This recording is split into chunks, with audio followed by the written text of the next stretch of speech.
جتنا تو نے مناسب سمجھا جناب آدم کو دیا، اور جتنا تو نے بہتر سمجھا وہ تو نے ہمیں عطا فرمایا۔ تو اگر آپ کے پاس علم ہے، کہیں نالج ہے، تو اس کو اللہ کی عطا سمجھیں۔ ہمارے ہاں بہت سارے لوگ بن کے بیٹھ جاتے ہیں۔ میں اکثر کہتا ہوں کہ پھر وہ دعوے کرتے ہیں میرے علاقے والے جاہل ہیں، میرے شہر والے جاہل ہیں، میرے خاندان والے پڑھے نہیں۔ یہ آپ کا دعویٰ ہے، یہ آپ کو خراب کر دے گا۔ ہم نے بہت سارے ایسے لوگ دیکھے جو بہت بڑے عالم تھے، لیکن اللہ جب لینے پہ آیا تو عقل ہی لے گیا، شعور ہی چلا گیا، حافظے ختم ہو گئے۔ آپ دیکھتے ہیں بڑھاپے میں کچھ لوگ ایسے ہوتے ہیں کہ جن کو یہ بھی یاد نہیں رہتا کہ میرا نام کیا ہے، میں کہاں ہوں، مجھے کدھر جانا ہے۔ تو اس وقت سے اللہ کی پناہ مانگیں اور اپنی نظر اپنے رب کریم کی جانب رکھیں، اللہ کی جانب اپنی نظر کو مبذول رکھیں۔ دوسری بات، علم کے بعد ایک چیز آتی ہے جس کا نام ہے ہدایت، جس کا نام ہے تقویٰ، جس کا نام ہے پرہیزگاری، جس کا نام ہے عمل، عبادت، ریاضت۔ یہ بھی اسی وقت ہی نصیب ہوتی ہے جب میرا رب کریم نصیب فرما دیتا ہے۔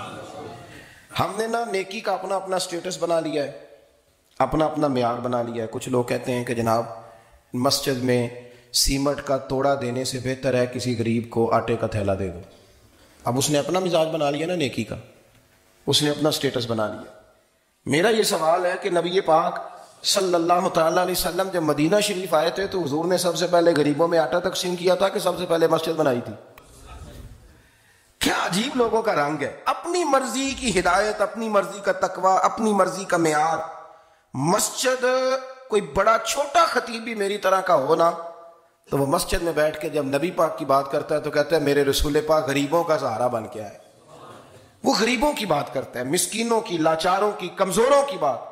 تو مسجد ہی تو وہ ادارہ ہے جہاں سے غریبوں کی بات ہو رہی۔ تو اب لوگوں نے غریب کو اور مسجد کو لڑانا شروع کر دیا، اس کو لڑاؤ کہ مسجد میں پیسے دینے سے بہتر ہے آپ غریب کو آٹے کا تھیلا دے دیں۔ آپ یہ کیوں نہیں کہتے کہ مسجد میں بھی آپ توڑا دیں ایک سیمنٹ کا اور ساتھ غریب کو بھی خدمت کریں؟ یہ کیوں نہیں تقویٰ؟ اپنی اپنی مرضی کا مزاج، اپنی اپنی۔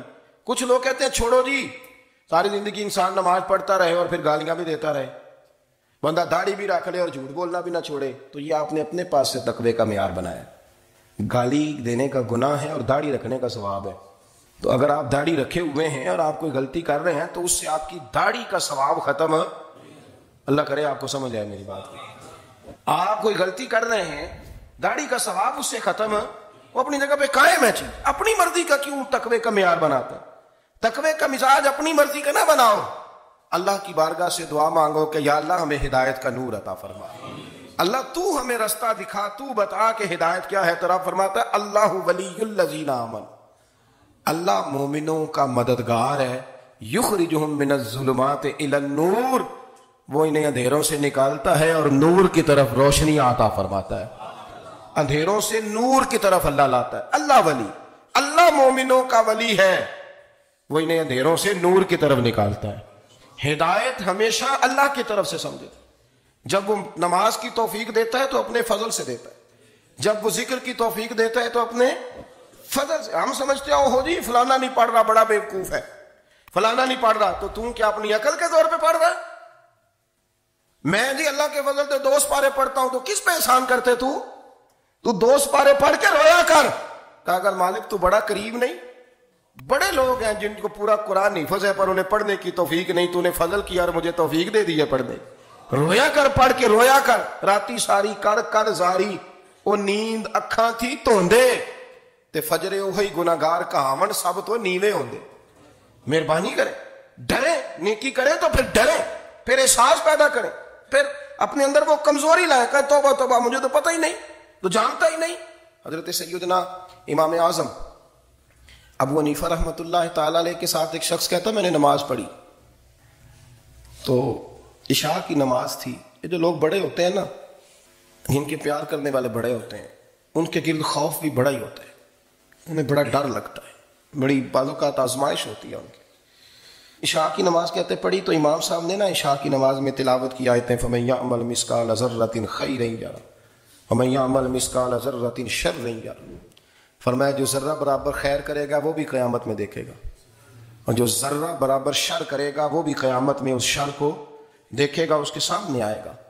تو وہ شخص کہتا ہے کہ سارے لوگ نماز پڑھ کے چلے گئے تو امام صاحب رحمۃ اللہ علیہ نے اپنی داڑھی پکڑی، رو رہے ہیں، کہتے ہیں ذرہ برابر